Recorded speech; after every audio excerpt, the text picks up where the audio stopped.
Meus amigos, muito bom dia, boa tarde e boa noite. A todos vós, muito bem-vindos. É uma grande alegria ter-vos todos aqui conosco. Saúdo a todos que estão ligados do mundo inteiro.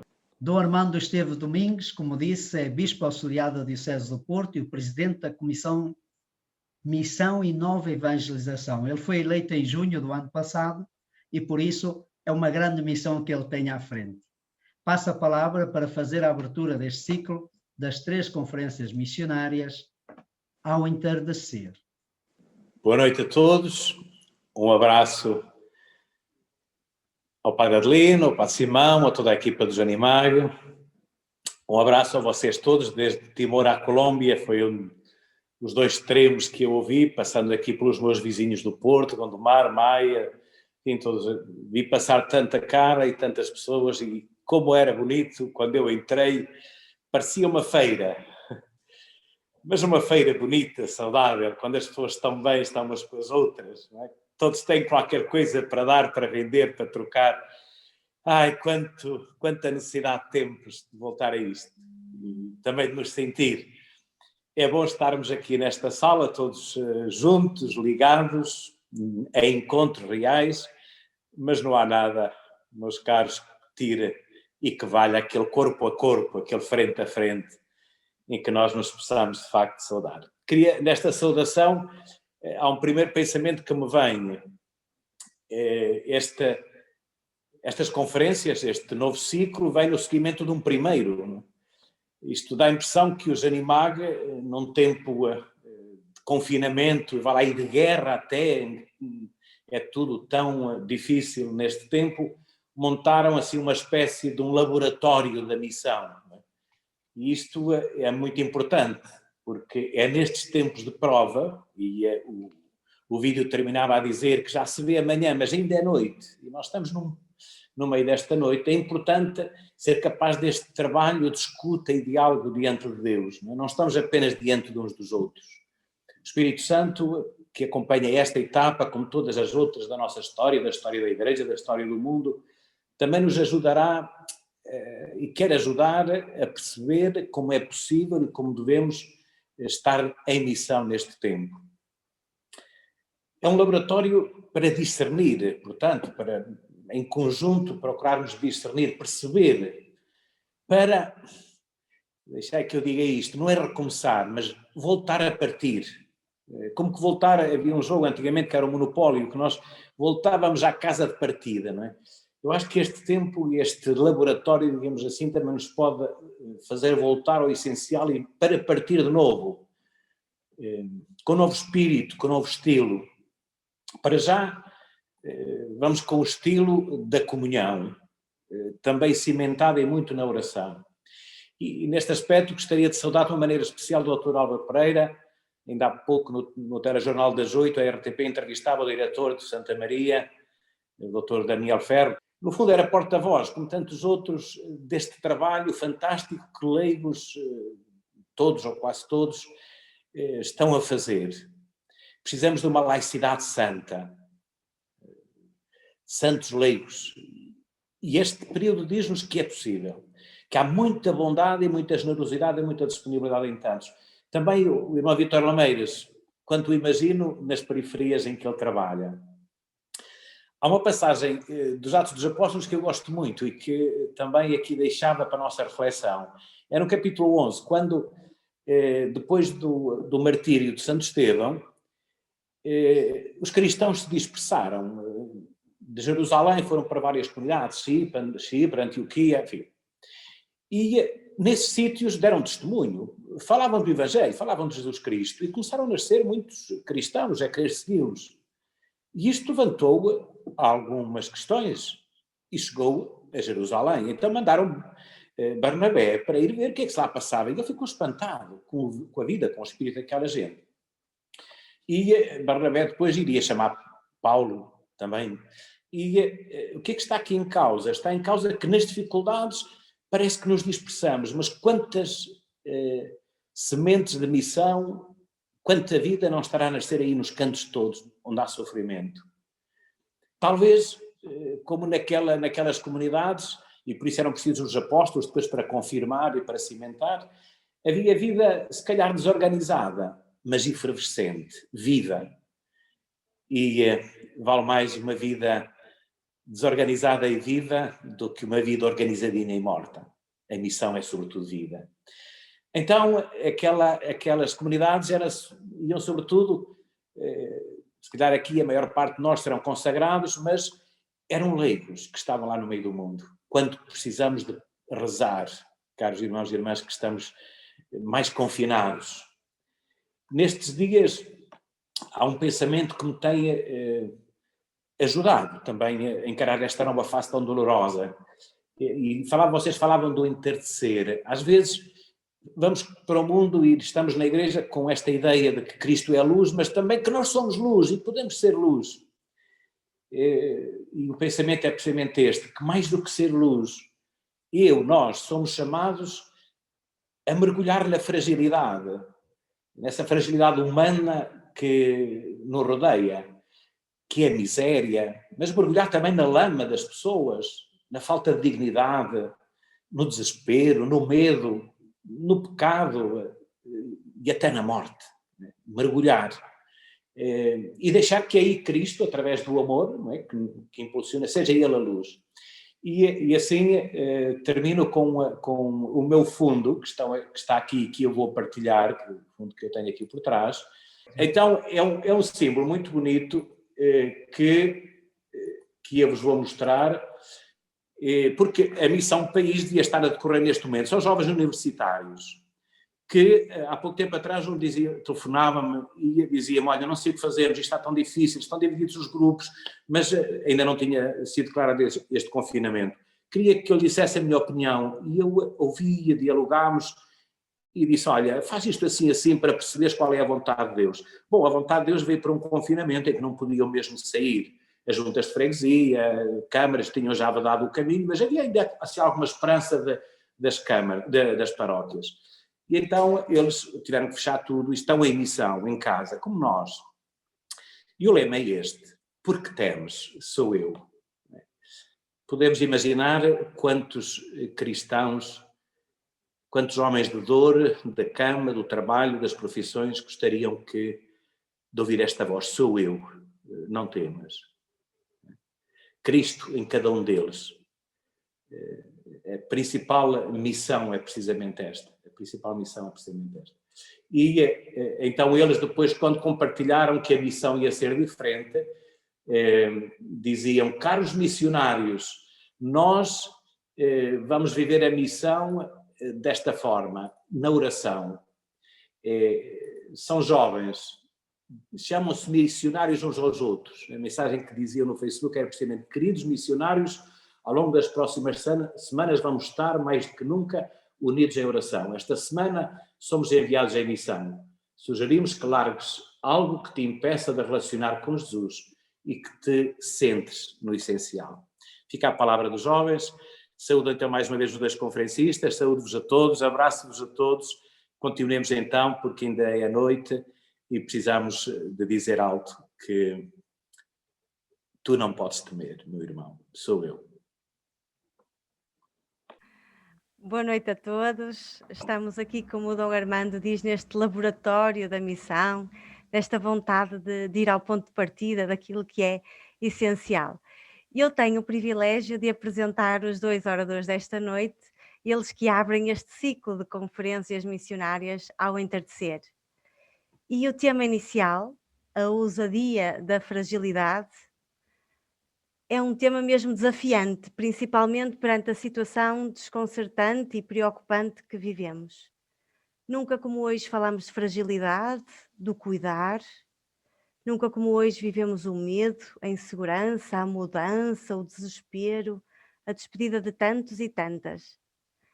Daniel Faria escreveu, creio que o mais egoísta dos homens é aquele que recusa dar aos outros a sua fragilidade e as suas limitações. Quem recusa aos outros a sua pequenez comete um dos mais infelizes gestos de prepotência, querendo-se sem falha será o mais incompleto dos seres. Pelo contrário, os nossos oradores acolheram este desafio de expor a fragilidade, debulhando-a e falando da sua ousadia e de caminhos de encontro que só ela permite na missão de cuidar. Então, o nosso primeiro conferencista desta noite é o Dr. Álvaro Sendinha Aires Pereira, que é do Norte, como eu, é do Porto, onde nasceu a 2 de junho de 1959. É médico no maior hospital de Lisboa, o Hospital de Santa Maria, onde é assistente graduado sénior hospitalar de infecciologia no Centro Hospitalar Universitário Lisboa Norte, que além do Hospital de Santa Maria engloba também o Hospital Polivalente. E há muitas coisas que a gente podia dizer. Portanto, é diretor de serviço de doenças infecciosas, coordenador de um programa de prevenção, de contacto de infecções e de resistência aos antimicrobianos, é membro da Comissão de Farmácia e Terapêutica. O currículo é extenso, as experiências também, mas não queria deixar de referir que é autor e coautor de livros e diversos capítulos em manuais da especialidade, entre vários artigos científicos que publicou. De sublinhar também que representou Portugal na elaboração das recomendações europeias sobre profilaxia pós-exposição ao VIH, VHB e VHC. O Dr. Álvaro é casado e tem 3 filhos. Para terminar, também não quero deixar de referir que está aqui connosco após um turno de muitíssimas horas, de 21 horas no hospital, numa situação que todos nós sabemos, uma situação de pandemia e de cansaço extremo. Então, desde já, a nossa gratidão pelo trabalho, pela dedicação no cuidado de todos nós. Agradecemos a disponibilidade para estar cá, partilhar connosco o que tem vivido nestes tempos na ousadia da fragilidade. Muito obrigada. Passo-lhe então a palavra. Boa noite a todos, muito obrigado. Eu tinha combinado com o padre Simão Pedro, se não estou a trocar o nome. Está muito certo. Estou correto, não é? Eu fui um pouco enganado. Estou a brincar. Fui um pouco enganado. Mas o padre Simão Pedro é muito persuasivo. Eu tenho que confessar que me sinto um pouco constrangido com este tipo de audiência que não é a minha habitual. E pensei um pouco o que é que poderia, de alguma maneira, partilhar com vocês, ou convosco, se me é permitido dizer.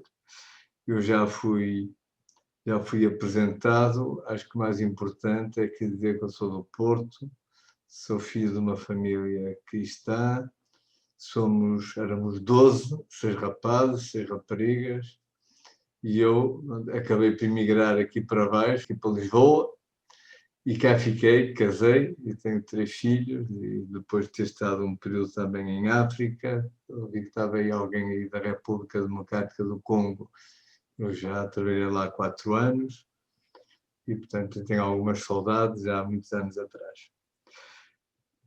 Tenho alguma dificuldade, confesso, em partilhar com vocês a minha experiência, porque ela está a mudar todos os dias.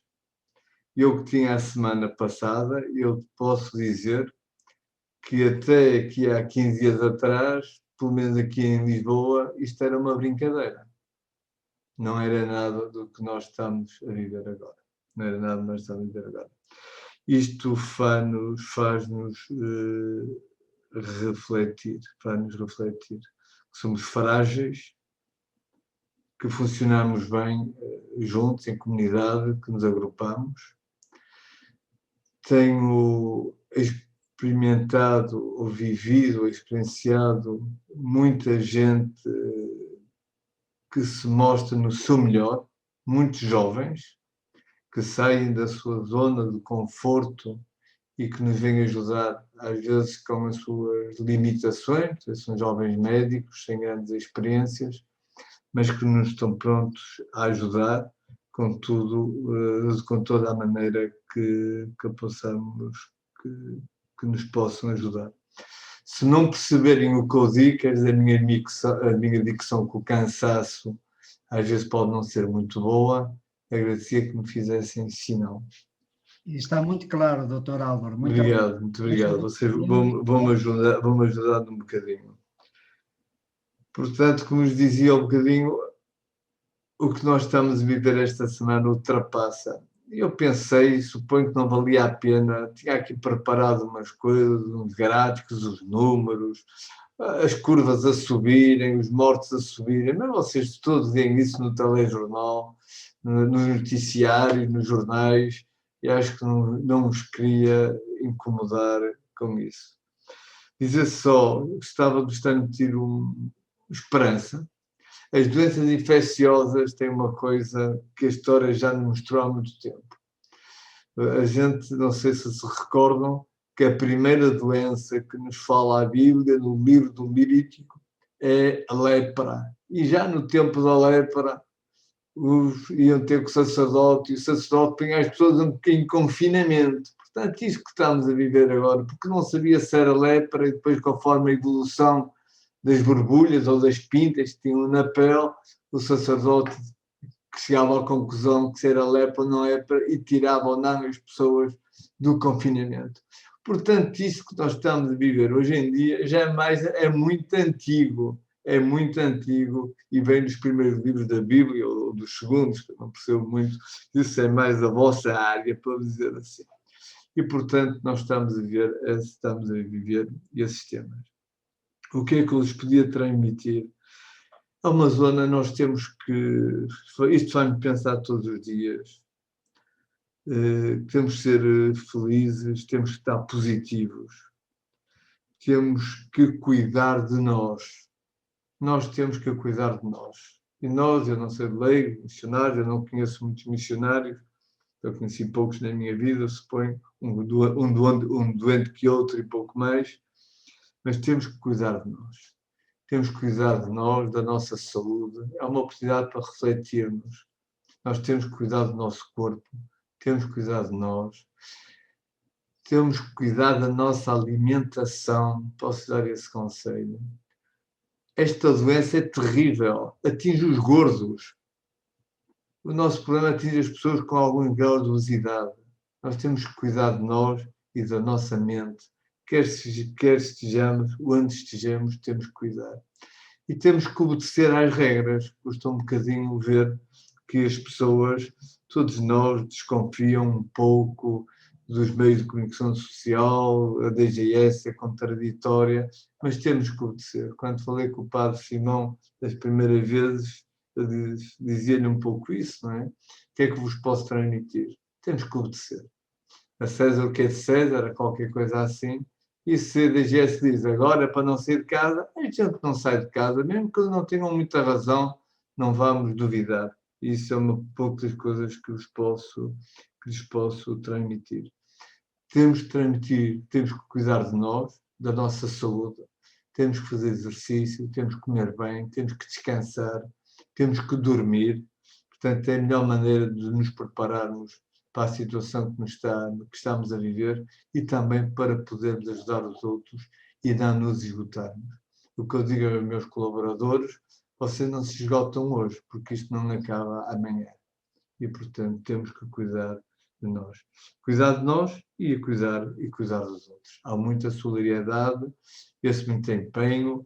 Ontem chegavam ao hospital carregadas de pizzas, que a gente já não sabia o que é que havia de fazer às pizzas, e tinha quase que a distribuir, porque eram pizzas, que eram um pouco pizzas a mais. E nunca, como é que eu ia dizer, nunca desprezar as nossas relações, sobretudo com os que não são próximos, na nossa comunidade mais próxima, que no meu caso é a minha comunidade profissional e sobretudo a minha comunidade, ou as minhas relações, a minha família e os amigos.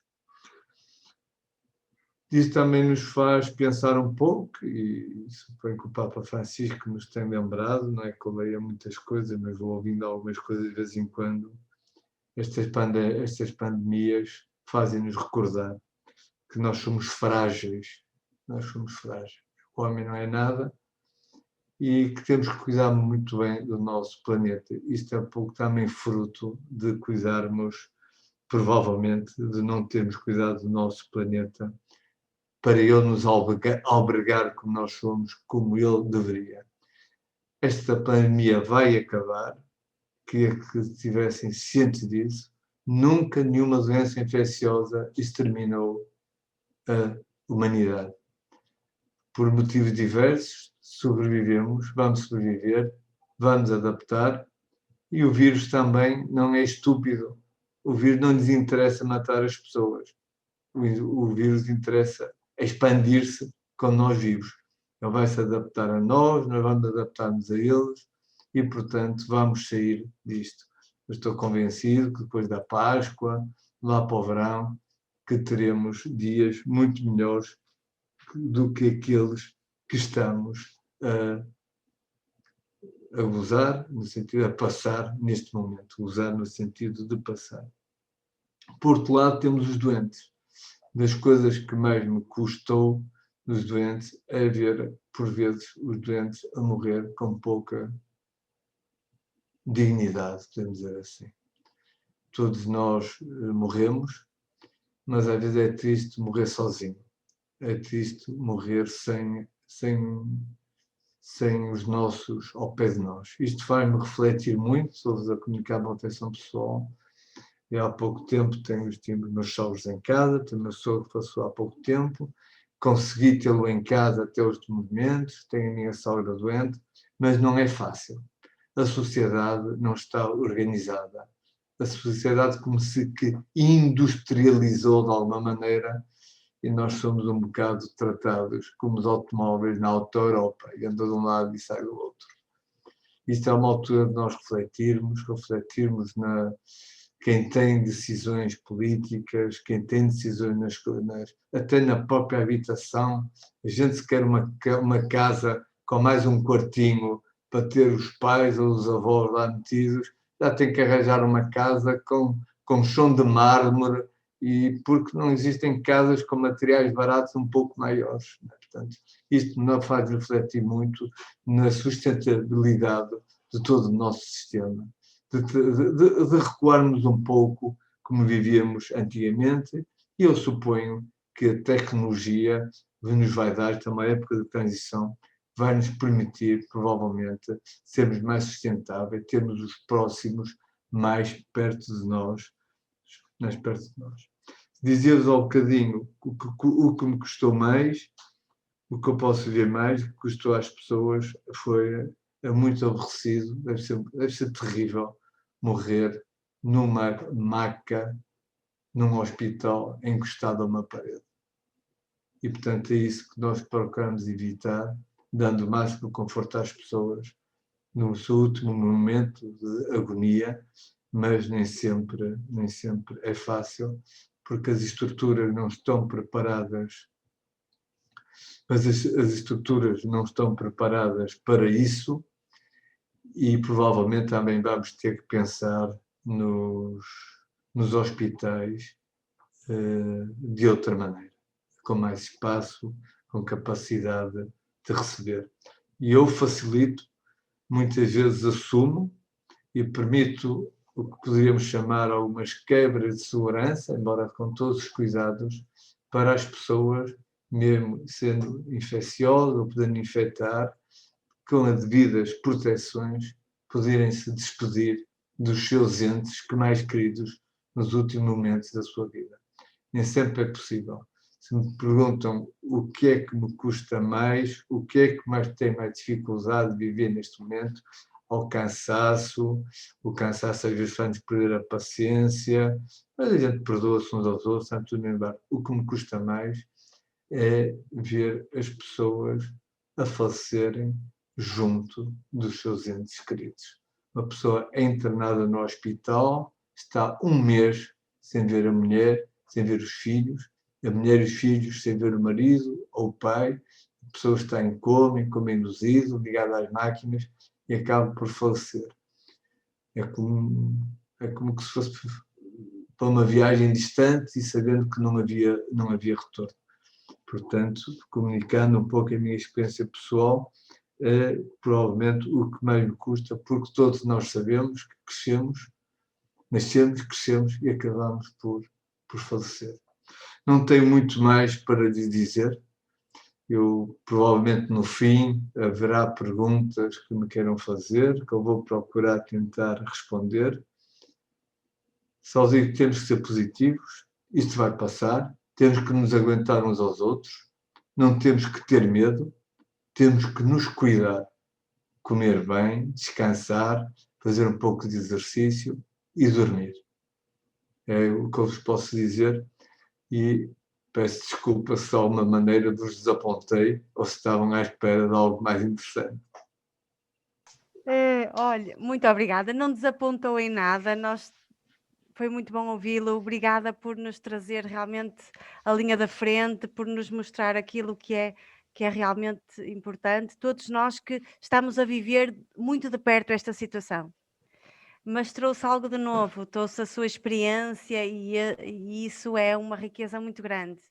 Porque ouvir números é uma coisa, ouvir alguém que está realmente a dar-se todos os dias no hospital é muito diferente. E agradeço muito a sua missão no hospital e com o cansaço estar aqui connosco é realmente um privilégio muito grande. Muito, muito, muito obrigada. Teremos muitas questões para fazer, mas agora então vamos passar, vou passar a apresentar o nosso segundo conferencista. O irmão Vítor, eu tive o privilégio de conhecer em missão em Timor-Leste.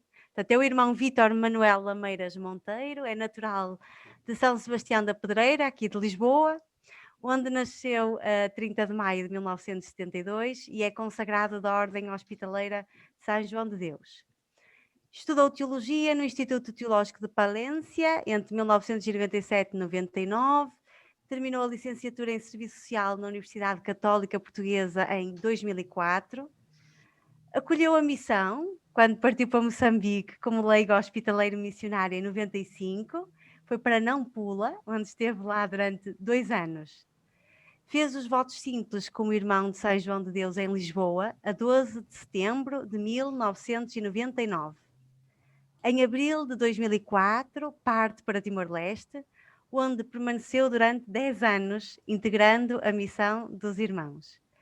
A 28 de agosto de 2006, fez a sua profissão solene lá em Lacluvar, Timor-Leste. Seria necessário pelo menos uma noite inteira para falar de todos os projetos que iniciou e desenvolveu, quer em Nampula, quer em Timor-Leste. Alguns eu tive a oportunidade de conhecer e de testemunhar. Sei de muitos projetos que fez em cooperação com o governo de Timor-Leste na promoção da saúde mental, a forma como acolhia e acompanhava os doentes, muitas vezes indo às montanhas durante vários dias e com a alegria que o fazia. Até lá, Clubar, os irmãos têm um centro de apoio à saúde, que promove a saúde mental e a educação para a saúde e que acolhe irmãos vindos de toda a ilha de Timor-Leste.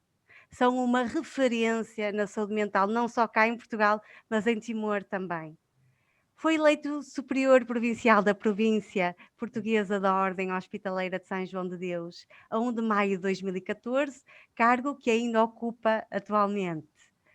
O Instituto de São João de Deus, do qual é representante, foi recentemente reconhecido, em dezembro de 2020, pela Federação Internacional de Hospitais, pelo trabalho realizado no contexto da pandemia, pelo programa Beyond the Call of Duty for COVID-19, ou seja, para além do que lhes era pedido no contexto da pandemia do COVID-19. Muito mais haveria a dizer, mas vamos deixar que seja ele a falar-nos do que tem vivido, na ousadia da fragilidade, neste contexto do Covid-19 que todos vivemos e sentimos na pele, e de como a pandemia também é terra de missão. Irmão Vítor. Olá, boa noite a todos e a todas. Boa noite, Joana. Obrigado pela bonita apresentação. Saúde também o Padre Simão Pedro, o Dom Armando Esteves e com muito carinho também o Dr. Álvaro Pereira, neste momento tão difícil que estamos a viver, e é um prazer poder ter connosco. Vou tentar também não vos cansar muito, apesar que vou ter que ler algo que escrevi, E permitam que inicie dizendo que o que vou partilhar hoje se trata disso mesmo, da partilha de vivências e convicções pessoais e institucionais, e não de um estudo de reflexão de cariz técnico-científico sobre o tema apresentado, ao entardecer, a ousadia da fragilidade na missão do cuidar. Começo por partilhar uma oração que me fortalece, aliás, hinos e salmos são, em muitos dos meus dias, força de ânimo e sopro do espírito que motivam para os desafios de cada dia.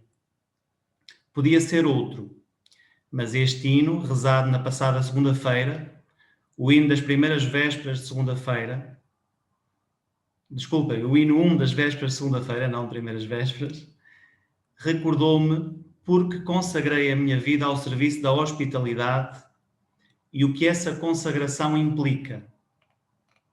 Leio-vos. Jesus é o caminho, a verdade e a vida.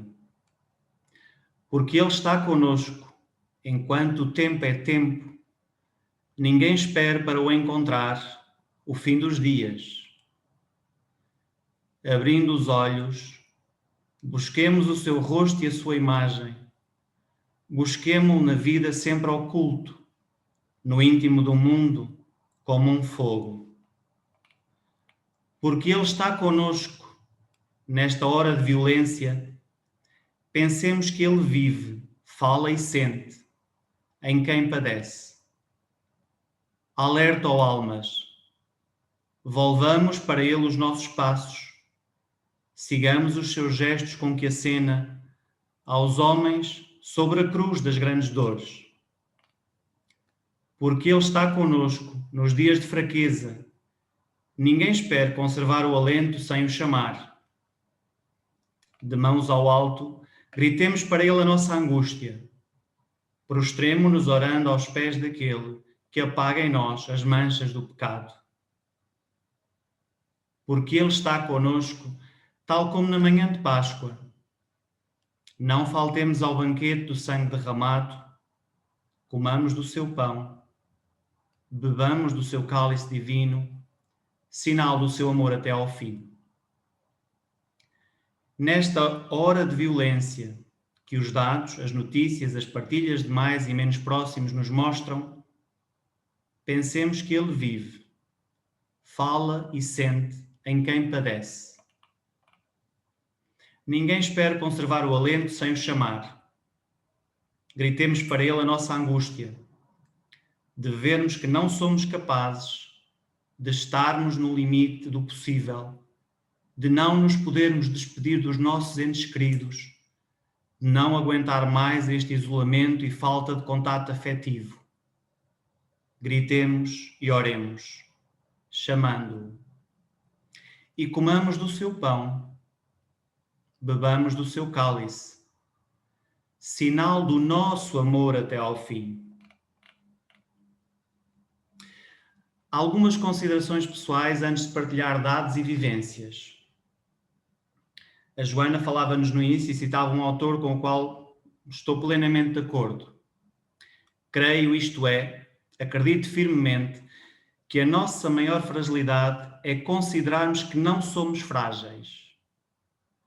E consigo, em muitos momentos, identificar esta fragilidade em mim próprio. Julgamos que tudo podemos e podemos ser e fazer sozinhos. O individualismo, o egocentrismo, o hedonismo que marcam as sociedades modernas ou odiernas têm certamente alguma das suas raízes nesse julgamento errôneo de que tudo podemos e tudo controlamos, desde a vida ao universo. Como nos dizia o Dr. Álvaro, não é possível. E alguma coisa nós temos que mudar nas nossas vidas. Por outro lado, a fragilidade humana é uma condição existencial. Logo à nascença, o homem e a mulher estão entre os animais mais frágeis e desprotegidos que podemos conhecer, dependendo totalmente do adulto para poder sobreviver, tanto nos primeiros momentos de vida como nos meses seguintes. O deixar-se cuidar e o cuidar do outro são condições que nos acompanham ao longo de toda a vida, e ter essa consciência deveria fazer-nos sentir bem em qualquer desses papéis, fazendo-o sentir naturalmente ao outro que nos cuida ou que cuidamos. Quero falar-vos agora, trazer-vos à memória um personagem que certamente conheceis. Foi protagonista do século XVI e, claro, é São João de Deus. Àquele tempo, de nome João Cidade, português de Montemoro Novo.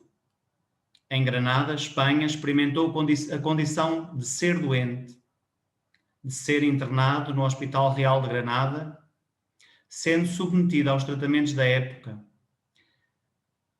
Foi considerado louco, sentiu na pele a falta do cuidado, do amor, e ali mesmo sonhou fazer diferente. Desafiando-se a si mesmo e à sociedade da época, abriu um hospital modular na separação de doentes por doença e dando a cada um deles uma esteira. Foi mentor de uma mudança conceptual no tratamento dos doentes, tratando os corpos para chegar às almas, tratando da falta do amor dos tratamentos daquela época. Criador de novas intervenções, separou os doentes chagados ou infecciosos dos restantes. Mobilizou a sociedade granadina da época, possibilitando respostas personalizadas e acolhendo a todos no seu hospital. Ele estava convencido do valor de cada pessoa. Para ele não havia pessoas indignas e muito menos pessoas que pudessem ficar de parte. Dizia ele: vale mais uma alma, pessoa, do que todas as coisas do mundo. Talvez por isso, nas suas relações pessoais e sociais, ousou adotar uma relação de proximidade com toda a gente, assumindo-a, como fez São Francisco, e assumindo todos como irmãos. Hoje, em que somos convidados ao isolamento e ao distanciamento, hoje, em que somos convidados a aceitar o descarte da vida na sua fragilidade final, sentimos urgente a necessidade e a pertinência desses cuidados, dessa proximidade de cuidar, de abraçar e de tocar. Sentimos a urgência de fazer sentir ao outro, que a sua fragilidade é valiosa para mim, que a sua família, para a sociedade. Nós somos importantes na nossa fragilidade. A missão da Ordem Hospitaleira em Portugal é concretizada prevalentemente através do Instituto São João de Deus, que é uma instituição particular de solidariedade social que rege juridicamente e faz a gestão dos 8 centros assistenciais que são propriedade da província portuguesa da Ordem Hospitaleira de São João de Deus, dos quais 6 têm como domínios de intervenção a psiquiatria e a saúde mental, incluindo reabilitação psicossocial, alcoologia e demências, e unidades da Rede Nacional de Cuidados Continuados Integrados de Saúde Mental, e ainda equipas de apoio domiciliário especializado de saúde mental. 2 dos centros têm como domínios a reabilitação física e cuidados paliativos, incluindo unidades da Rede Nacional de Cuidados Continuados Integrados, nas valências de convalescença, média e longa duração. Trabalhamos com utentes 95% do Serviço Nacional de Saúde. Somos complementares, algumas vezes supletivos. Prestando cuidados assistenciais de saúde e apoio social a cerca de 1.600 utentes da área da saúde mental, cerca de 100 utentes da área da alcoologia e outras adições e cerca de 200 utentes da área da reabilitação e cuidados continuados e a 19 utentes de cuidados paliativos. A prestação desses cuidados é feita de uma forma holística, olhando todas as dimensões do cuidado, com excelência técnica e rigor científico, seguindo São João de Deus num compromisso fundacional de atenção aos mais vulneráveis e desprotegidos, procurando fazer bem o bem. Para melhor conhecerem o Instituto, para eu não estar aqui a alongar-me, penso que é relativamente fácil entrar na nossa página web www.isjd.pt e ali poderão, de uma forma sintética, conhecer a missão e a dimensão do Instituto. No entanto, há alguns dados que não encontram na página. Nos últimos anos, a Ordem Hospitaleira tem vindo a desenvolver o conceito de família hospitaleira, irmãos e colaboradores, onde nestes últimos se incluem funcionários, voluntários e benfeitores. E somos, em Portugal, 1050 colaboradores com contrato de trabalho, cerca de 140 prestadores de serviço e mais ou menos 100 e algo voluntários, que depois da pandemia imagino que serão menos ou mais, vamos ver. Tivemos que parar a maior parte das atividades de voluntariado. E estes colaboradores, e aqui estou a enviesar e a falar ao contrário, não é? Normalmente dizemos os religiosos contam com a colaboração dos colaboradores. E eu o que vos quero transmitir é que os nossos colaboradores, 1200 colaboradores, contam com a colaboração de 33 religiosos presentes em Portugal. Os religiosos formamos 7 comunidades, 6 das quais, seguindo a tradição de São João de Deus, estão inseridas e vivem dentro dos centros assistenciais. Ali vivem e trabalham. A 7ª está situada em Fátima e está dedicada ao acolhimento de peregrinos e grupos em retiro ou formação, maioritariamente ligados à nossa instituição. Não sei se deram conta, mas em 2 dos centros já não vive uma comunidade religiosa. E digo já não vive porque já lá viveu. Na Casa de Saúde São Miguel, nos Açores, a comunidade foi encerrada em 2012. E na Casa de Saúde São José, Areias de Vilar, Barcelos, a comunidade de irmãos foi integrada na comunidade da Casa de Saúde São João de Deus, também em Barcelos, em 2014. Vivemos momentos de fragilidade da vida religiosa. E essa consciência deve animar-nos e deixar-nos cuidar pelos leigos, cuidando também deles. Sem eles, não faríamos 1/10 do que fazemos hoje. No início do ano 2020, que em Portugal se perspectivava finalmente como ano da saúde mental, não sei se tens ideia, mas no orçamento global do Estado havia uma fatia grande para a saúde mental. E finalmente iríamos ter a Rede Nacional de Cuidados Continuados Integrados de Saúde Mental, que está com projetos piloto e é preconizada desde 2010, íamos ter um grande implemento dessa rede. Né?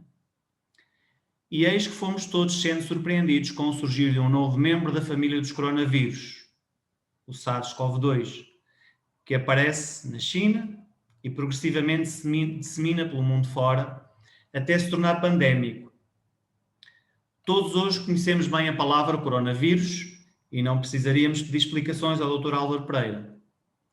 E mais ainda Covid-19.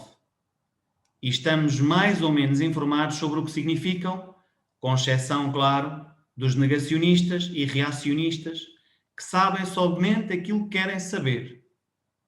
Alguns deles nas nossas comunidades religiosas. Em Portugal, como bem se lembram, foram conhecidos os primeiros casos positivos a 2 de março e os surtos começaram a estender-se de forma mais intensa no norte do país. A 6 de março, recebi o telefonema da diretora da Casa de Saúde São João de Deus de Barcelos a informar que tinham reunido a direção do centro e que decidiram tomar várias medidas preventivas e de proteção dos utentes internados. E entre elas, fechar portões e cancelar a celebração da festa de São João de Deus, programada para dia 9, segunda-feira, uma vez que o dia 8 era um domingo. Claro que os religiosos reagimos negativamente e achámos que era precipitado, talvez pudesse celebrar a festa do patrono. Mas imediatamente desistimos quando as 3 províncias espanholas, em uníssono, decidiram não celebrar São João de Deus e fechar os centros. Em Barcelos, assim mesmo, celebrou-se a Eucaristia para utentes e pessoal da casa. Os estabelecimentos do Sul e ilhas ainda celebraram a festa de São João de Deus, que foi celebrada com muita solenidade em Montemoro Novo, onde pude participar, sua terra de origem. A 9 de março, a Direção-Geral da Saúde partilha o Plano Nacional de Prevenção e Resposta à Doença por Novo Coronavírus. E imediatamente nos estabelecimentos do Instituto são elaborados planos de contingência por estabelecimento, adaptados a cada realidade local e valências existentes, mas efetuando, e reforço, foi importantíssimo, a partilha das melhores práticas e conhecimentos entre os diferentes estabelecimentos, sendo estes planos dinâmicos e atualizados nos seus conceitos, medidas e circuitos a cada orientação ou alteração emanadas pelas autoridades de saúde. E como devem imaginar, foram muitas e são contínuas. Como dizia o Dr. Álvaro Pereira, o que aconteceu ontem hoje é diferente e, sobretudo, nestes últimos 15 dias, então, estamos completamente baralhados. Valeu-nos a base dos planos anteriormente elaborados para a gripe A, mas, na verdade, estávamos a trabalhar com o desconhecido e imprevisível. Tínhamos, no entanto, a vantagem de ter já outros países mais afetados que nós e poder assim tirar algumas ilações do que se passava em Espanha e em Itália. Decide-se, nomeadamente, que todos os utentes que saíssem para consultas ou tratamento no exterior, no regresso teriam que fazer uma quarentena de 14 dias. O mesmo para os novos entrados. Vimos obrigados a limitar e a encerrar novas admissões em alguns estabelecimentos. Para nossa surpresa, os utentes, ao verem as notícias, aceitaram bem as medidas contentoras. Alguns até as levavam com algum humor. Em 10 de março, a nossa Curia-Geral cancela todos os encontros presenciais. E a 10 de março, nós aqui nesta sede, em Lisboa, fazemos uma sessão de esclarecimento sobre o coronavírus e partilhamos diálogo sobre cuidados e procedimentos a adotar, sobretudo para nós, na sede e Cúria, cancelando também a maioria das deslocações aos estabelecimentos. São adiados todos os eventos, jornadas e congressos programados ao nível do Instituto e dos estabelecimentos, e ainda encontros e retiros formativos dos irmãos. Sabíamos que o vírus viria de fora para dentro, então a regra foi controlar entradas, fechar visitas e formar os colaboradores para prevenir e proteger. Pronto, não sei se conseguem ver, é só para dar-vos um exemplo de um modelo que foi emanado para os estabelecimentos no sentido de criar informação e medidas de contingência na época. Tentámos que depois este documento, este foi o adaptado aqui à Clínica São João d'Ávila em Lisboa, fosse adaptado a cada estabelecimento, mas que todos, como dizia o Dr.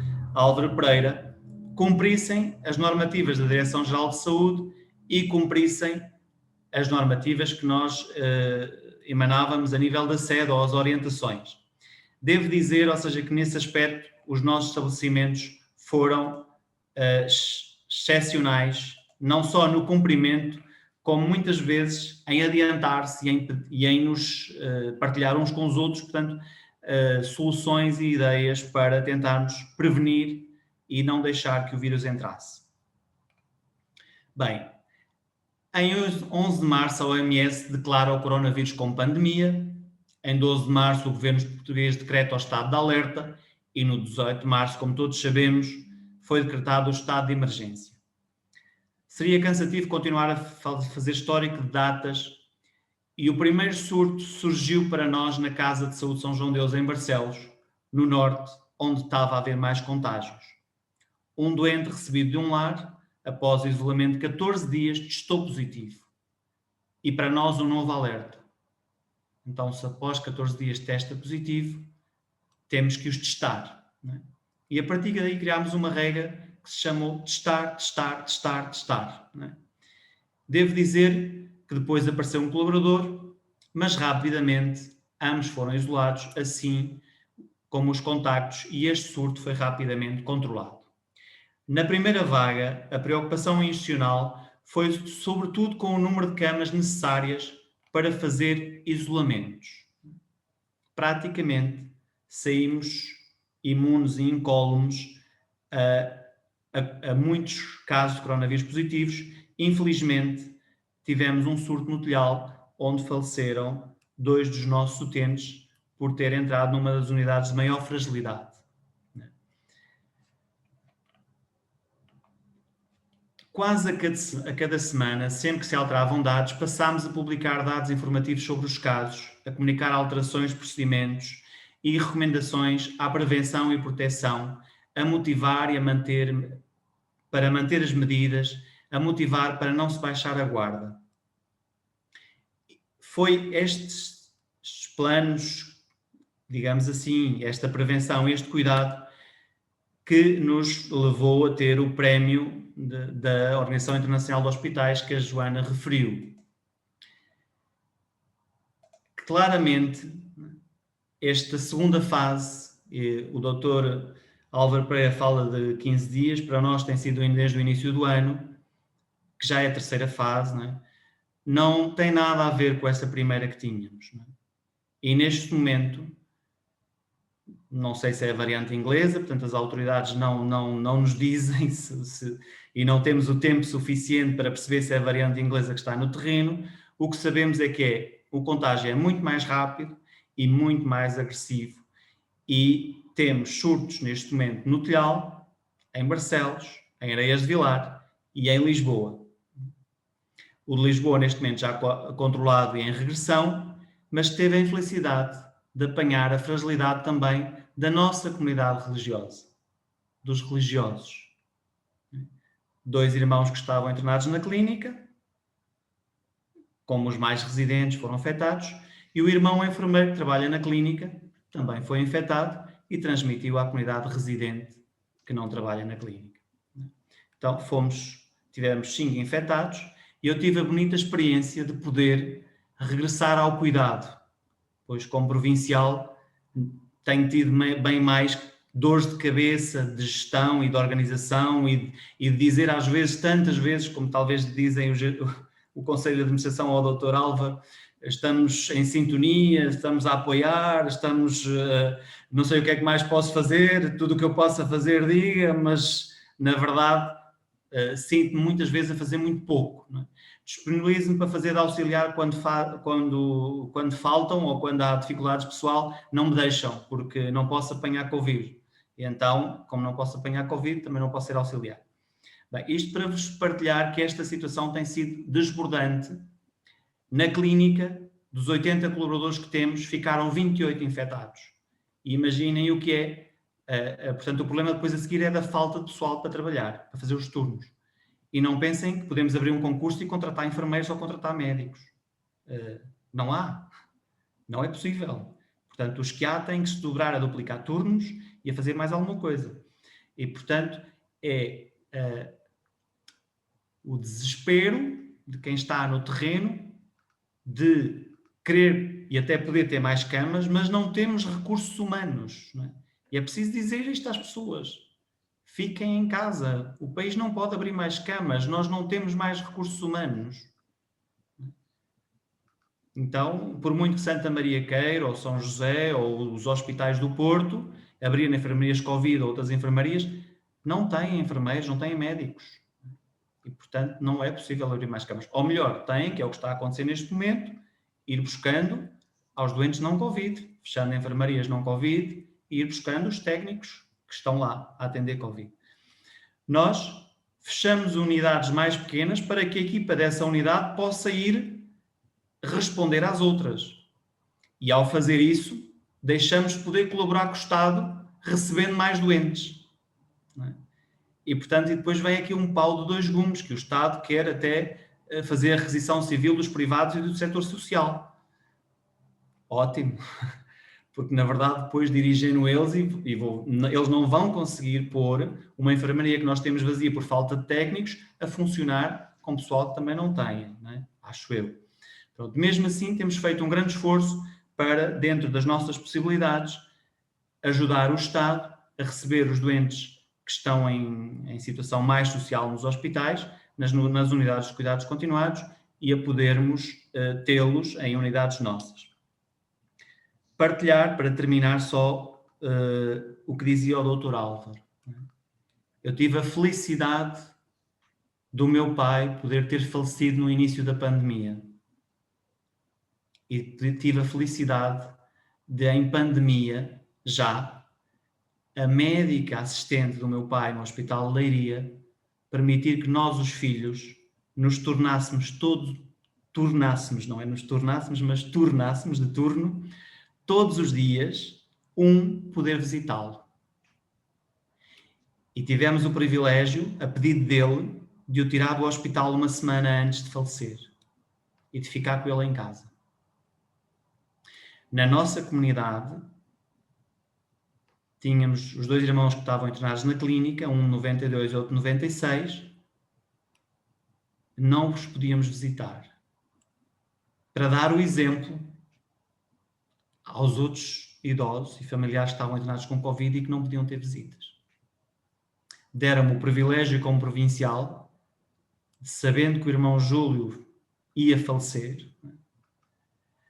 Outra coisa também importante, e isto é importante para as famílias que nos estão também a ouvir, ou seja, já de acordo com a família dos 2 irmãos, decidimos que não os transferíamos para o hospital. Nem para Santa Maria, nem para São José, nem para outra. A clínica tem todas as condições até prestar oxigênio não invasivo e entendíamos que os irmãos, com 96 e 92, dada a sua fragilidade de idade e de saúde, quando era necessário já uma intervenção invasiva, que não era útil. E então decidimos que eles não seriam transferidos para o hospital. E por isso, no dia do falecimento do irmão Júlio, eu pude vê-lo. E tive que agradecer ao meu instituto poder vê-lo. Mas foi mesmo assim muito duro, porque, como dizia o Dr. Álvaro, despedimos dele bem, com 96 anos, em cadeira de rodas, a sorrir, a cumprimentar, a falar, no dia 3 de janeiro, e nunca mais o vimos. E vimos um caixão aí para o cemitério que não pôde ser aberto. Não pôde vestir o nosso hábito, teve que ir dentro de um saco de plástico, como vão todos. Mesmo assim deixaram-nos pôr o hábito em cima do saco de plástico. Então esta parte é muito dura. E se é dura para nós que cuidamos, é muito dura para os familiares. E por isso muitas das situações que estamos a viver, acredito que também seja porque temos os familiares, o país muito cansado e é difícil passar esta missão dura, mas que temos que continuar comunicação dura, mas que é necessária, não é? De que continuamos a ter que nos proteger e ficar em casa, que é neste momento ainda a única medida que temos, apesar de que a vacina já está em andamento, mas é necessário que nos convençamos que temos que ficar em casa o mais possível e que ainda temos que controlar os nossos abraços, os nossos desejos de afetividade, para podermos mais à frente, depois deste momento de Quaresma e de cruz, chegarmos a um momento de Páscoa. Obrigado. Obrigada, irmão Vítor, muito obrigada. Eu teria muitas perguntas para fazer, mas temos ali a Adelaide, que foi aglomerando as perguntas que vocês foram enviando. Sim, muito boa noite. Boa noite, Joana, boa noite a toda a gente que nos está a escutar e também o Dr. Álvaro e o irmão Vítor. Muito obrigada pela vossa comunicação. Eu tentei recolher aqui algumas perguntas das muitas que realmente foram chegando e gostava de interpelar o senhor Dr. Álvaro sobre aqui algumas questões. Uma é muito simples, perguntam se é possível os enfermeiros reformados ajudarem e se sim, a quem e onde se dirigirem para fazê-lo. Os enfermeiros reformados provavelmente têm que se dirigir à direção de enfermagem dos respectivos estabelecimentos de saúde, não é? E agora até estávamos a dizer nas notícias que pensavam contratar alguma dessas pessoas, porque podem fazer muitos trabalhos que podem ser feitos por pessoas mais velhas. Eu, por exemplo, neste momento tenho enfermeiros a fazer telefonistas, a avisar pessoas, por exemplo, que são positivas, como é que se devem comportar em casa, se estiverem doentes. Isso é um trabalho que não exige grande esforço físico, não é? E, portanto, que pode ser feito por muitas pessoas. Não é? Muito obrigada. Uma segunda pergunta também para si. Qual deve ser a missão da Igreja nesta hora? Como podemos cuidar e colaborar estando em casa? O que eu aprendi desde pequenino, uma coisa que a gente pode sempre é rezar, não é? A gente aprende a rezar pela minha mãe, do meu pai, e procuro ensiná-lo aos meus filhos. Estando em casa, rezar, dar o exemplo e apoiar, porque, graças a Deus, de alguma maneira, a tecnologia trouxe-nos coisas muito boas. E nós podemos sempre apoiar uma pessoa que está doente, e isso já nos tem facilitado nos hospitais, através de tablets, através do WhatsApp. Portanto, podemos, como é que eu ia dizer, numa linguagem, podemos provavelmente exercer uma caridade digital, se é que o termo existe. Portanto, podemos dar o exemplo, confinar, sair à casa, manter-vos nas vossas comunidades, manter a bolha, tentar reservar a bolha neste momento, não haver grandes trocas. Se for preciso, com as máscaras, pouco tempo, locais arejados, portanto, cumprir o que a DGS, bem ou mal, porque isso é uma coisa nova, eles vão corrigindo à medida que o conhecimento científico aumenta.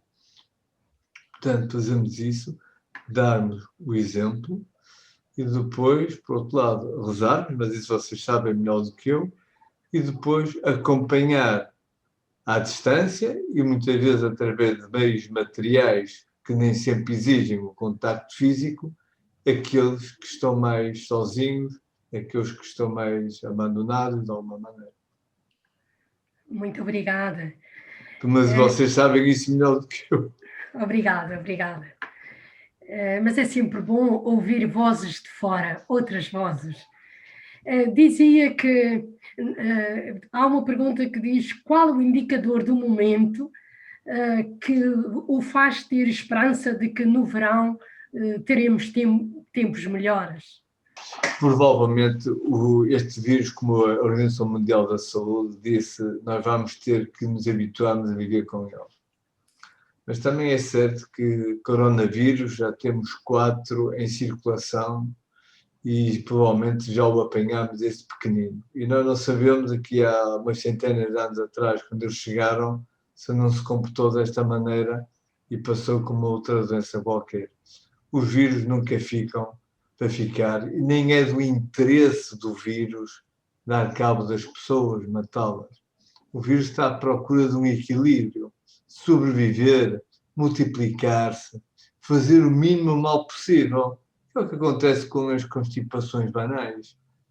Incomoda-nos um bocadinho e o vírus vai se espalhando. Portanto, o vírus vai acabar por se adaptar e nós, a humanidade também, a nossa parte genética, provavelmente os mais fracos não aguentarão, mas os mais fortes vão se adaptar de alguma maneira ao vírus. E eu acho que com as medidas, eu estou convencido, porque todos nós, de alguma maneira, demos alguns tiros nos pés, desculpem a expressão, porque também era baseado na evidência que tínhamos. Com as medidas, eu suponho que daqui, provavelmente, a 15 dias, 3 semanas, vamos começar a ver os números a melhorar um bocadinho. Entretanto, vêm as vacinações. Não vamos discutir quem é vacinado primeiro e vacinado. Eu acho que, em vez desta discussão um bocadinho política, estéril, importante é vacinar o máximo de pessoas o mais rapidamente possível. E depois, portanto, chegando aí ao verão, eu acho que isto vai estar melhor. Porque mais não seja, a este ritmo, daqui a uns meses, a maior parte de nós ou está vacinado ou já apanhou isto, não é? Obrigada. Dizia, somos frágeis, mas juntos funcionamos. Como explica o milagre da cura e da vida e entre tantas sombras e mortes? E aqui há algumas perguntas, como uma mãe que tem 89 anos e pergunta se podem ir com máscara e com as distâncias, uma vez que vive sozinha e sente-se muito só. Uma pessoa que é voluntária no Hospital de Santa Maria da Feira e a nível de visitas e que neste momento está interdita e, portanto, nesta fragilidade, como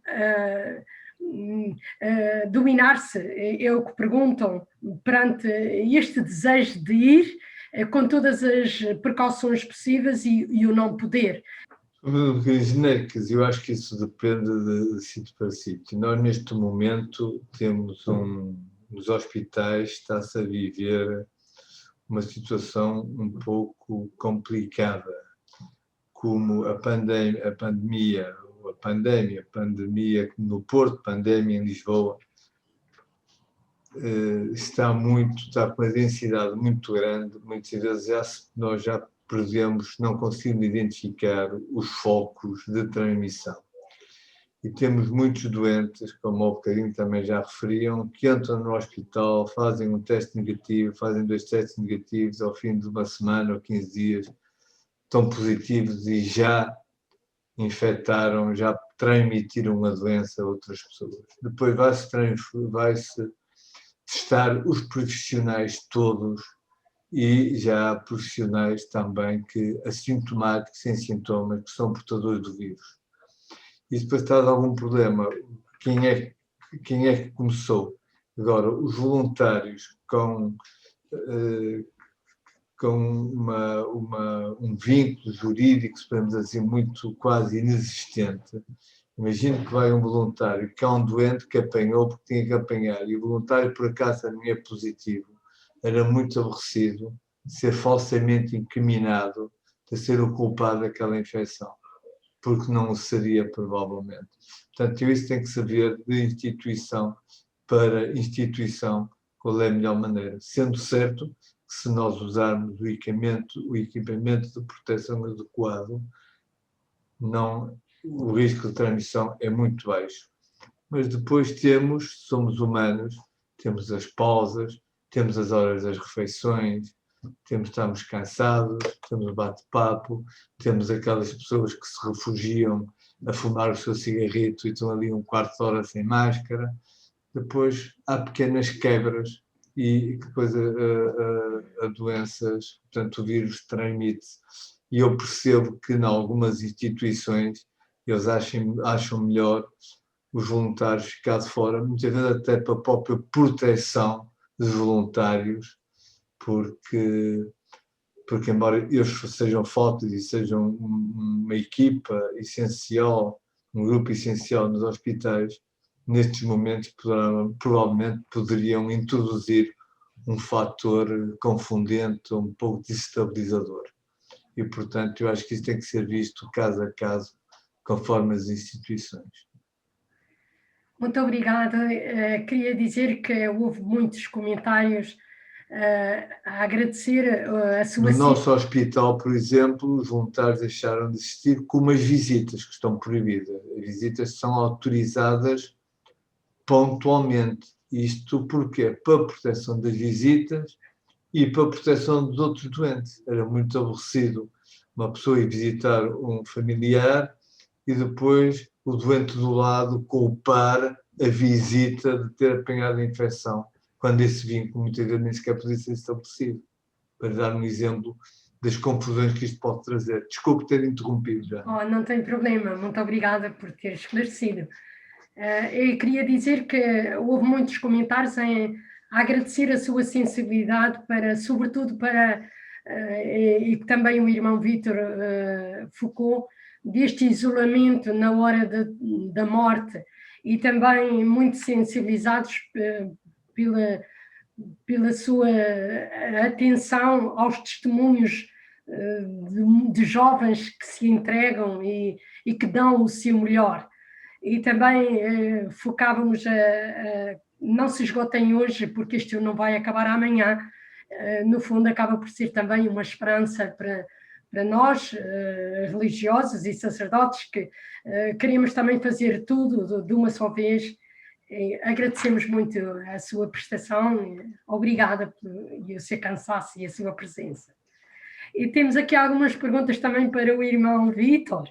Uma das primeiras perguntas dizia que abriram as vossas portas das instituições para colaborar com os hospitais. E então, uma pergunta que são duas: qual é para si a nossa missão hoje como igreja e como cuidar sem sair da igreja, as celebrações e tudo à porta fechada, e também que desafios gostaria de lançar hoje a esta igreja? Ou seja, nós penso que podemos colaborar na medida das nossas possibilidades, não é? Como dizia o Dr. Álvaro, ou seja, medindo também o risco de algumas situações, não é? Em que a colaboração se calhar tem que ser de uma forma reservada e em comunidade, e até porque a pessoa, muitos dos nossos religiosos, os próprios são de risco, não é? E, portanto, também não se devem expor ao risco. Isto é um bocadinho um pau de dois bicos, porque uma vez um dos nossos irmãos dizia-me assim: mas, irmão, eu vou morrer de qualquer coisa. Portanto, com a idade que tenho, eu já estou preparado para ir a caminho do céu, não é? Eu disse: pois, mas olha, mas eu como provincial não estou preparado para o deixar ir. Portanto, os religiosos e as religiosas mais idosas têm um papel grande em animar, em acolher, em preparar um chá, em aqueles que mais novos que têm que dar a cara e trabalhar, não é? E às vezes é preciso também dizer aos mais idosos: olha, enquanto estiver aqui eu e tu, deixa-me fazer isso, eu faço. Quando eu não tiver, faz então tu. E agradeço-te quando chegar, que me acolhas bem, que estejamos... Pronto, isso é também a nossa fraternidade a ser construída, às vezes também mediante dificuldades. Agora, claro, a nossa instituição é uma instituição de saúde, complementar ao Serviço Nacional de Saúde, e, portanto, na medida das nossas possibilidades, que não foram muitas, devo dizer, abrimos 10 camas aqui em Lisboa para cuidados continuados e 24 no Funchal. E depois, situações pontuais no Norte, acolhendo doentes, como o primeiro caso que deu positivo em Barcelos, foi um doente que acolhemos de um lar, não é? O lar teve um surto. Do lar havia, dentre as pessoas idosas que lá estavam, tinha patologia de saúde mental, e a saúde pública pediu-se que nós o internávamos, e ele foi acolhido na Casa de Saúde de Barcelos e veio a ser detectado o Covid. Quanto à parte da celebrativa e das Eucaristias, eu percebo os religiosos mais idosos, não é? Tiveram toda a educação e toda a formação, portanto, todos os dias, nós temos nas Constituições, atenção, não é?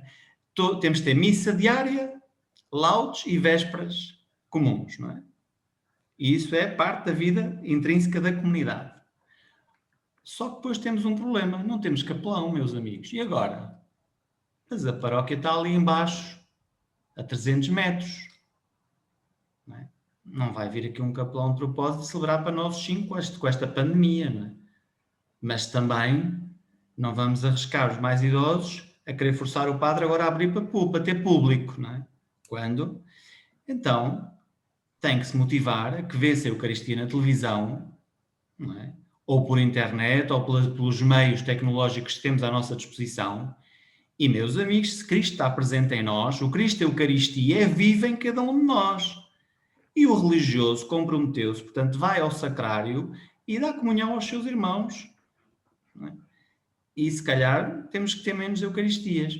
A Joana está ali, sabe-nos, portanto, nos primeiros anos que eu tive em Timor-Leste, na paróquia onde eu fui, não havia pároco. De vez em quando chegava lá, portanto, estávamos uma comunidade de religiosos que de vez em quando tínhamos Eucaristia ao domingo. Acho que Cristo nunca nos faltou e nunca fomos menos religiosos. Não é? Eu até me sentia bastante mais comprometido e religioso que às vezes em alguns momentos aqui. Não é? Portanto, temos que ser dinâmicos e ao mesmo tempo aceitar as limitações que nos sobrevêm. Quero-vos dar um testemunho bonito aqui da nossa clínica. Eu acho que os nossos doentes estiveram mais assistidos em termos de capelania, porque o capelão celebrava só para nós, comunidade. A clínica desdobrou-se nos meios de internet a pôr as televisões todas a dar para o Facebook, e o capelão celebrava por Facebook para toda a clínica, no quarto ou nas salas, e depois aqueles utentes que o desejavam, pós-Eucaristia, o capelão é um técnico, sendo relativamente novo, veste as proteções e vai levar a comunhão e faz a assistência espiritual que deve fazer nos hospitais, ok? E deve fazê-la igual que um médico ou que um terapeuta ou que um enfermeiro. Agora, atenção, alguns capelães têm 80 anos e aí temos que medir o risco do capelão, não é? Pronto, agora, na instituição, o que nós dizemos é temos que ser criativos e o capelão tem que continuar a assistir, não celebrando missa para o público todo. Okay? Celebra por meios tecnológicos, depois leva a comunhão àqueles que o desejam. Muito obrigada, irmão Vítor. Então, mais uma pergunta. Dizia que no início do ano 2020 foram surpreendidos com o coronavírus, portas fechadas, festas canceladas, quarentenas a fazerem-se, muitas surpresas, também surpresas positivas por parte dos doentes. E a pergunta é, qual é a surpresa hoje? Olha, a surpresa hoje foi que o Conselho de Administração do hospital, do Centro Hospitalar de onde está São José, aprovou a candidatura deles, connosco, para uma equipa domiciliária de cuidados paliativos em Lisboa. Mas ainda vamos concorrer, há aí mais a concurso. Mas é uma boa notícia, sabe porquê? Porque acho que pela nossa fragilidade e pela fragilidade também do Serviço Nacional de Saúde, temos que ser complementares e temos que trabalhar juntos, não é? E temos que nos valer de todos, não é? Não podemos ter como é que dizer, o preconceito político de um lado que só o serviço público é que é bom e do outro lado que também é preciso ser tudo privado, não é? Em Portugal, a tradição do serviço social, a começar pelas do setor social, a começar pelas misericórdias, não é? É muito grande e tem que ser aproveitada em complementaridade com o serviço público. E, portanto, essa é uma muito boa notícia. Para não lhe dizer as más notícias, está bem? Muito obrigada. Pronto. Outra boa notícia é que realmente aqui na clínica estamos em remissão. Os irmãos estamos já todos bem, porque depois este bem é relativo. O irmão enfermeiro que ao fim de 10 dias, 12 dias, fez o teste, deu positivo novamente e ficou mais 10 dias. E a regra geral para toda a gente, para o pessoal de saúde, ao fim de 20 dias vai-se trabalhar, não é? Sem fazer teste, o que eu não concordo, não é? E acho que devemos testar mais. Como não concordo que as pessoas ao fim de 10 dias tenham alta e andem por aí. Não concordo. Ou seja, respeito, a Direção-Geral de Saúde manda e a nossa saúde pública manda. Mas eu não concordo. Acho que ao fim de 10 dias as pessoas tinham que ser testadas e se estão positivas tinham que ficar mais 10 dias em casa, pelo menos. Não é? E não ao fim de 10 dias andarem já a passear na rua, não sabendo se são positivas ainda ou não. E se têm vírus com transmissibilidade. Em teoria, os médicos das unidades de saúde acompanham a pessoa na sintomatologia para dizer não, já não terá o vírus transmissível pelos 10 dias porque não está com sintomatologia. Neste desborde deste momento, não há saúde pública a acompanhar ao fim de 10 dias.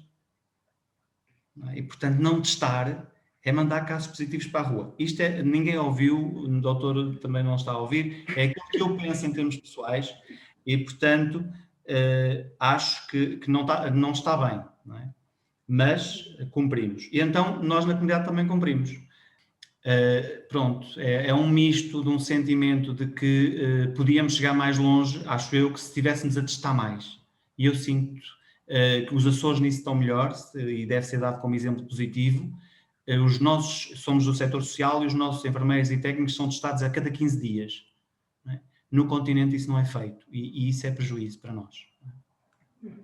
Eu gostava de seguir contra o padre Vítor Lameiras, explicar um bocadinho o porquê dos 10 dias, embora tudo é discutível, não é? O que a ciência revelou é que a maior parte, e sem entrar em detalhes, às vezes é 10 dias, outra vez é 20 dias. Um teste positivo ao fim de 10 dias não representa nada, porque o que o teste apanha são peças do vírus. O peças não é o carro, é o tampão, é a roda.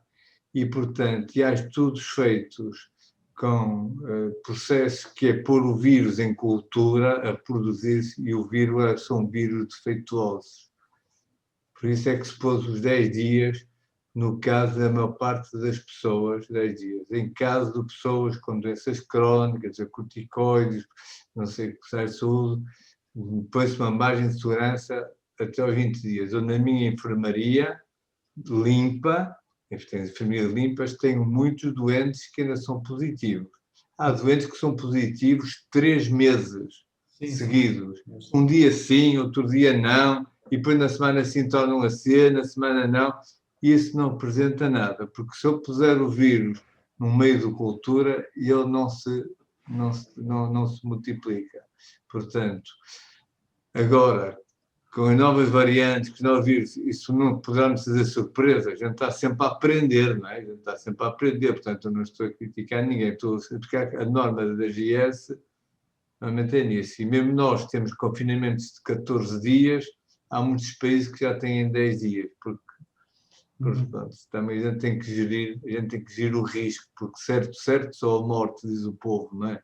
A gente tem que gerir um bocado o risco e explicar com um bocadinho que os 10 dias é um teste positivo depois dos 10 dias não significa que a pessoa seja contagiosa. Apanha-se uma peça do vírus. O teste apanha um bocadinho do vírus, porque o vírus entra na célula, o vírus é desmontado, depois dentro da célula o vírus é todo montado, peça a peça, e é expulso pela célula cá para fora.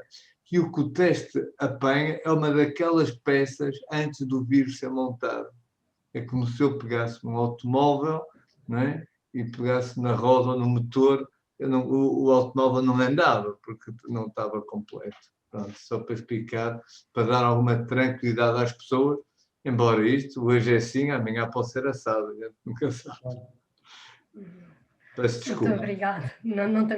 Não tem problema. É só uma última pergunta, por causa dos testes, nem de propósito, irmão Vítor. Aqui há uma última pergunta que, para além de testar o vírus, que sugere necessário testar para melhorar o desespero de quem está no terreno e também de quem está doente?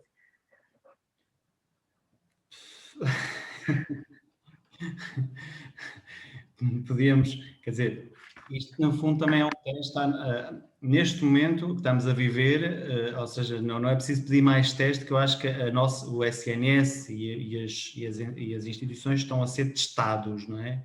Na sua resistência, não é? De todas as formas. Portanto, estamos a ter uns momentos muito difíceis. Agora, o teste que São João de Deus quereria que nós façamos, não é? É o teste a sabermos colocar-nos um bocadinho, o que dizia o doutor, no lugar do outro, que se eu estivesse lá, daquele lado, como é que eu gostaria que me fizessem, não é? Mas às vezes é preciso ir um bocadinho mais longe, que também isso pode ser egoísta, não é? Porque é o que eu gostaria que me fizessem a mim. Mas nada, eu tenho que chegar ao outro, não é? Criar uma relação empática para perceber o que é que o outro necessita que lhe seja feito e que ele gosta e precisa, não é? Pronto. E nestas situações de pandemia e assim, isto é muito difícil de concretizar porque o sistema fica desregulado, não é? Temos falta de pessoal, temos pessoal muito cansado, temos as pessoas com estas medidas descontentes, portanto, o teste não é preciso pedi-lo porque ele está a ser feito aos nossos limites, não é? De humanidade, de paciência, de tolerância, de compreensão, pronto. Mas também nos alerta porque é isso que nós mais necessitamos neste momento, não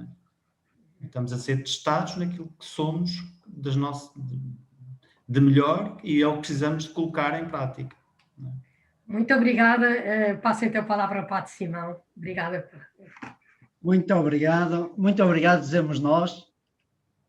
Nós realmente ficamos muito agradecidos porque sabemos que vocês estão na linha da frente e estão mesmo a ficar esgotados, como o irmão Vítor acabou de dizer. Agradecemos mesmo esta partilha que tiveram connosco no meio desta pandemia, no meio desta, podemos dizer, desta guerra, porque é uma luta diária. A vocês, muito obrigado, muitos parabéns, uma grande salva de palmas, que todos podemos bater assim no Zoom. Muito obrigado a todos e sem me alongar mais, nós temos ainda um momento para fechar, que é, como de costume, um momento com arte.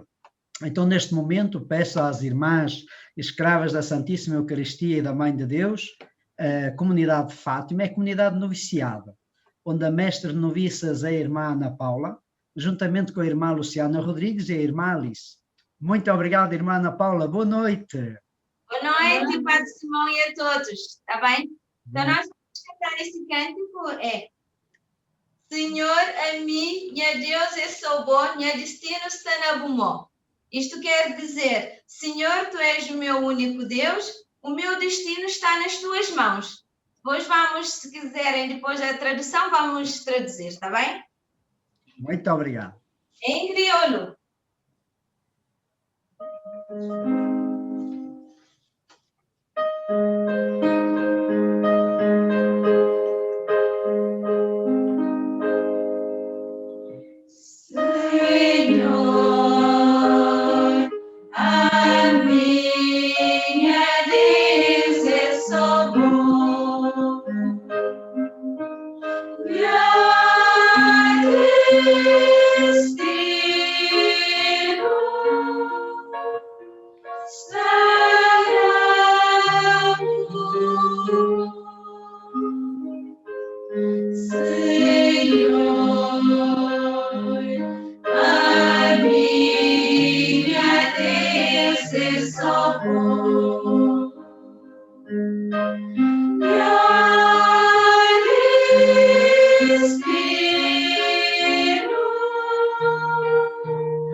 Grande